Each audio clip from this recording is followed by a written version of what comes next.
একজন সাধারণ মেকানিক কিভাবে পুরো লোহাগড়ের মানুষের আশার প্রতীক হয়ে উঠল, আর কেন একজন ক্ষমতাবান নেতা তাকে ধ্বংস করতে মরিয়া হয়ে উঠেছিল? আজকের গল্পে রয়েছে অন্যায়ের বিরুদ্ধে এক অসাধারণ লড়াই, বিশ্বাসঘাতকতা, ভালোবাসা এবং এমন এক প্রতিশোধ যা শেষ পর্যন্ত সত্যের বিজয় নিশ্চিত করেছে। লোহাগড় নামটা শুনতে যতটা সাধারণ, ভেতরের গল্পটা ঠিক ততটাই অসাধারণ। এই শহরে আইন ছিল, প্রশাসনও ছিল, কিন্তু সাধারণ মানুষের চোখে প্রকৃত বিচার ছিল না। প্রভাবশালীদের কথাই ছিল শেষ কথা। গরিব মানুষের কান্না, এতিমের অধিকার, নির্যাতিত নারীর আর্তনাদ সবই যেন ক্ষমতার চাকার নিচে পিষ্ট হয়ে যাচ্ছিল। ঠিক এমন সময় মানুষের ভরসার নাম হয়ে ওঠে একজন সাধারণ গ্যারেজ মেকানিক, আজান। সে কোনো রাজনৈতিক নেতা নয়, কোনো বড় ব্যবসায়ীও নয়, কিন্তু তার একটি কথাই পুরো শহরে আলোড়ন তুলত। কারণ মানুষ জানত আজানের কাছে গেলে বিচার মিলবেই। একদিন এক বৃদ্ধ এতিমখানার ম্যানেজার চোখে জল নিয়ে আজানের কাছে এলেন। তিনি জানালেন বিদেশ থেকে এতিম শিশুদের জন্য 20 লাখ টাকা এসেছিল, কিন্তু ক্ষমতাবান শামসু সাহেব মাত্র 20,000 টাকা দিয়ে বাকি টাকা আত্মসাৎ করেছে। আজান এক মুহূর্তও দেরি করল না। সে সরাসরি শামসুর সামনে গিয়ে দাঁড়ালো। কোনো হুমকি নয়, প্রথমে ভদ্রভাবে সত্যের কথা বলল, কিন্তু যখন শামসু অহংকারে হাসতে লাগলো তখন আজানের কণ্ঠ বদলে গেল। আগামীকাল সূর্য ওঠার আগেই এতিমখানার প্রতিটি টাকা ফিরিয়ে দেবেন, না হলে এমন বিচার হবে যা আপনি কোনোদিন ভুলতে পারবেন না। পরদিন সত্যিই টাকাগুলো এতিমখানায় পৌঁছে যায়। সেদিন থেকেই লোহাগড়ের মানুষ বুঝে গেল এই মানুষটি শুধু গাড়ি মেরামত করে না, মানুষের ভাঙা আশা ভরসাও মেরামত করে। কিন্তু অন্যায়ের বিরুদ্ধে দাঁড়ানোর মূল্য সবসময়ই দিতে হয়। লোহাগড়ের ক্ষমতাবান নেতা কামরুজ্জামান বুঝে গেল আজান যদি এভাবেই মানুষের হৃদয় জায়গা করে নেয়, তাহলে একদিন তার ক্ষমতার ভিত্তিই নড়ে যাবে। প্রথমে সে প্রলোভন দিল, রাজনীতি করার প্রস্তাব দিল, বলল আমার সঙ্গে হাত মেলাও, পুরো শহর তোমার হবে। কিন্তু আজানের উত্তর ছিল একেবারে স্পষ্ট, যে চেয়ারে বসলে মানুষের কান্না শোনা যায় না, সেই চেয়ার আমার দরকার নেই। এই উত্তর কামরুজ্জামানের অহংকারে আগুন ধরিয়ে দিল। এদিকে শহরে আসে সাহসী সাংবাদিক সাইরা।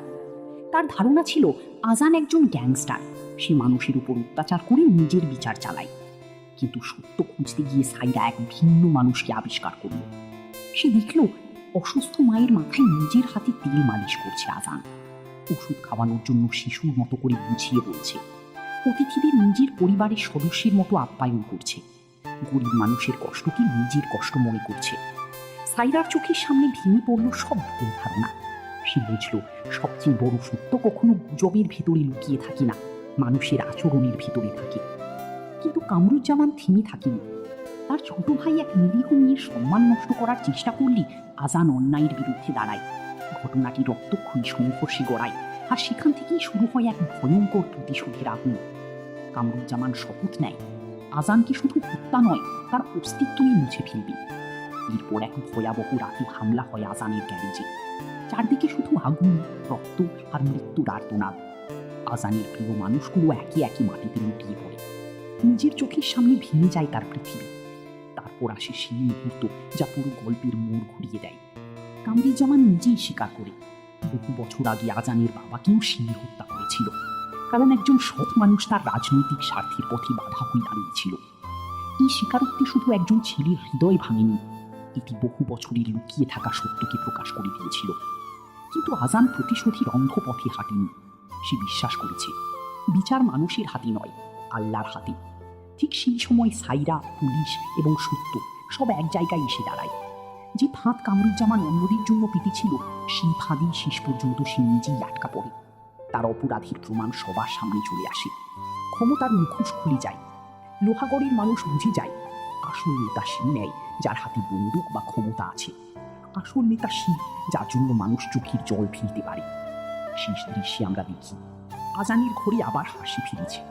মা, আলী, সাইরা সবাই একসঙ্গে বসে খাবার খাচ্ছে। যুদ্ধের পরই ছোট্ট শান্তির মুহূর্ত যেন বলে দেয় অন্ধকার যত গভীরই হোক, আলো একদিন ফিরবে।